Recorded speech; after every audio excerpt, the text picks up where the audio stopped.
I'm a Christian man, and I'm just confused why that there's this notion that we might have owe Israel something, or that they're our greatest ally, or that we have to support this multi-hundred-billion-dollar foreign aid package to Israel to cover this, to quote Charlie Kirk, ethnic cleansing in Gaza. I'm just confused why this idea has come around, considering the fact that not only does their religion not agree with ours, but also openly supports the prosecution of ours. Yeah, so let me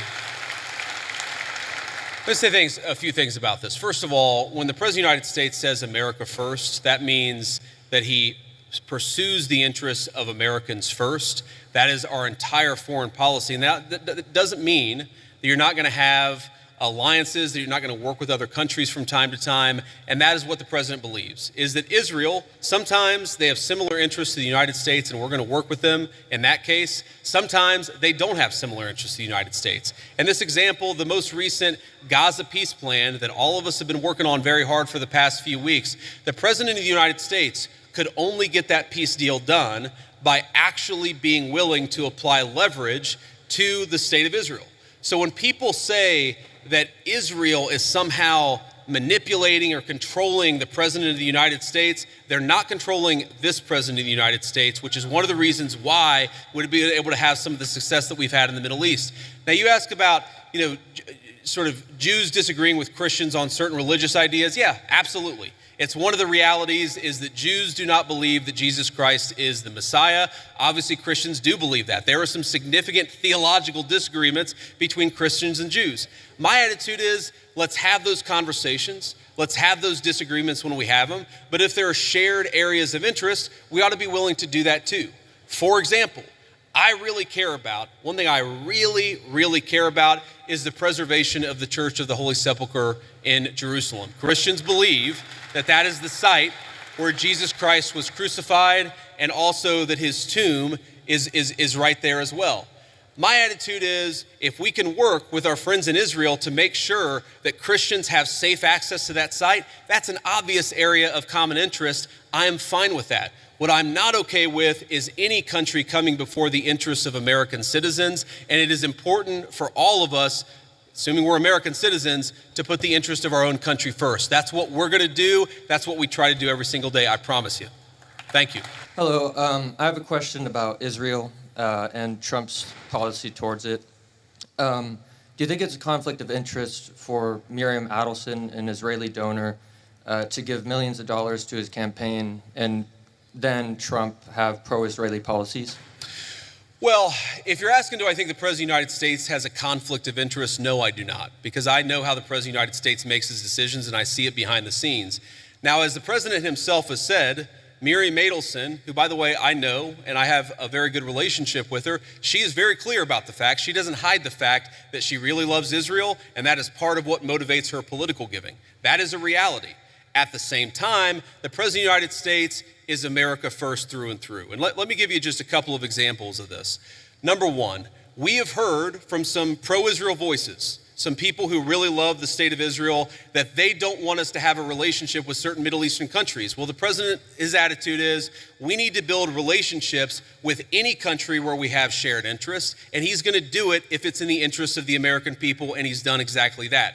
Number two, there were people, and I remember this criticism of the President of the United States, I just raised it in the context of a conversation that I had with Charlie.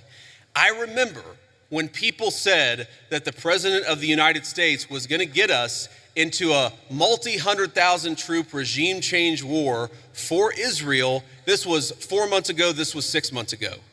Now, the people who accused the President of the United States of wanting to get us into a regime change war for Israel, I wonder if they stepped back and said, you know what, we were wrong about that, because the President of the United States did not want to get us into a regime change war for any other country. He wanted to knock out a nuclear facility and get everybody back home, and that's exactly what he did.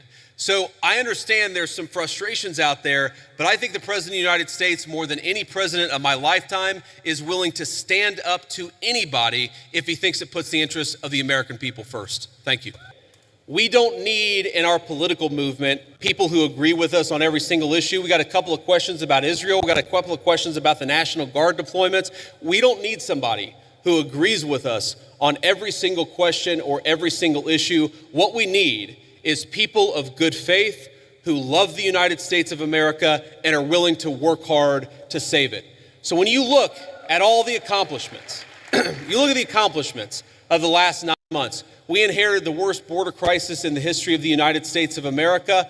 We shut down the border, and net immigration is 2.5 million lower today than it was in 9 months. That means the total number of people that have been sent out of this country is 2.5 million. We have 2.5 million fewer illegal immigrants than we had. That's a great accomplishment.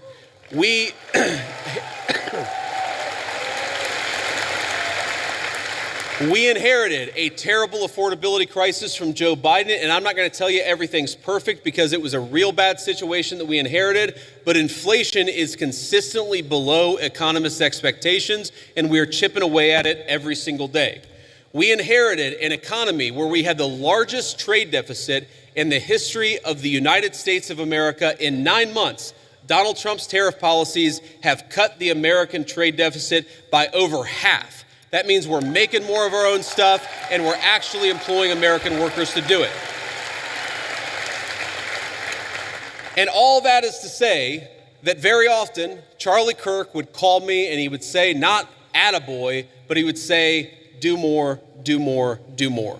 And I listened to Charlie because he was a dear friend and because I knew that he loved this country. My point is, the best way in your life to honor Charlie Kirk's legacy, it's not to despair, but to hope in the future of this country. If you disagree with something, then get involved in the movement to save this country. If you think that we could be doing more, then pick up the phone and get involved in the effort to change our minds and change the future of the United States of America in the process. My friends, the rebels of Ole Miss, despair is a sin. Do not give in to despair. Let's keep fighting to save the United States of America. Thank you, and God bless you.